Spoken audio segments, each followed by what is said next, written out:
Bismillahirrahmanirrahim. Baiklah, akan Ibu lanjutkan penjelasan tentang mencegah kejahatan. Jadi pada pertama tadi Ibu jelaskan tentang pencegahan kejahatan secara umum.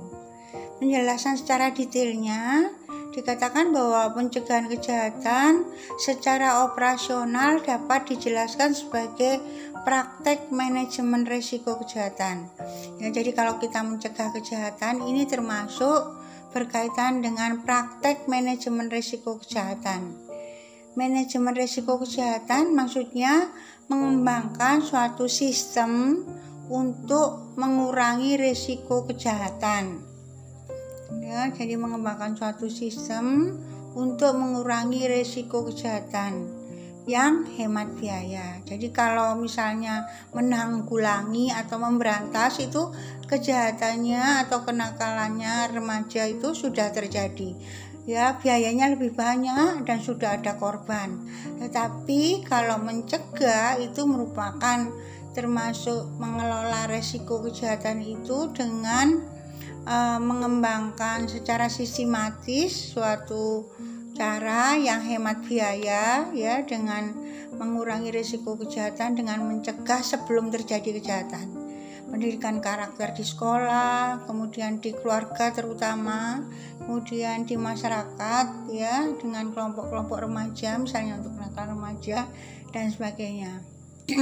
Kemudian hal ini ya diharapkan untuk memberikan keamanan dan kesejahteraan sosial bagi masyarakat yang di tempatnya itu tidak ada kejahatan. Paling enggak kejahatannya itu kalau misalnya tidak bisa diberantas total itu bisa dikurangi, itu rasanya lebih tentram dan aman, perasaannya tidak cemas, tidak takut, sehingga akan tercapai suatu kesejahteraan bahagia lahir batin, fisik non fisik, ya.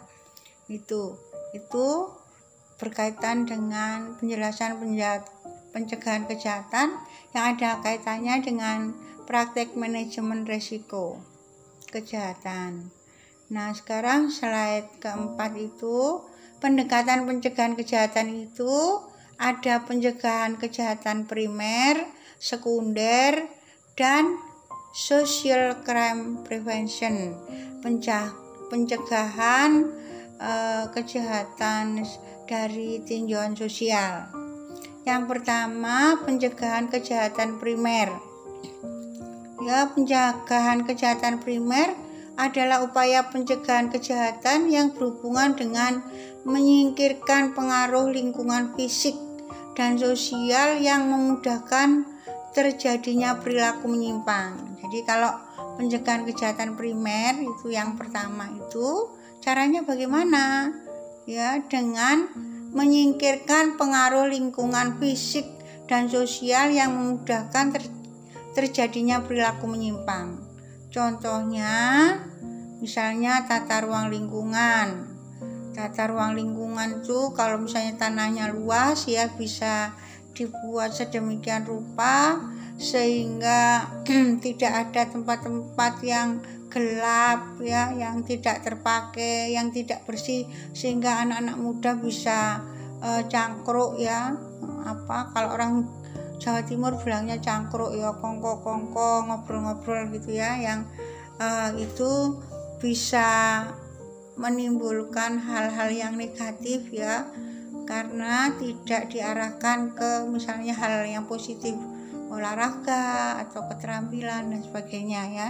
Ini misalnya contohnya di suatu kampung yang misalnya standar ekonominya menengah ke bawah atau ke bawah, ya. Saya pernah penelitian itu, ya, pernah survei, ya, mau pengabdian masyarakat itu di Surabaya ada, ya, jadi kampung yang untuk tempat pemulung dan lain-lain, ya, di bawah jembatan kalau nggak salah, ya. Itu, ya, anak-anak cangkruk, gitaran, ya, dan sebagainya, ya.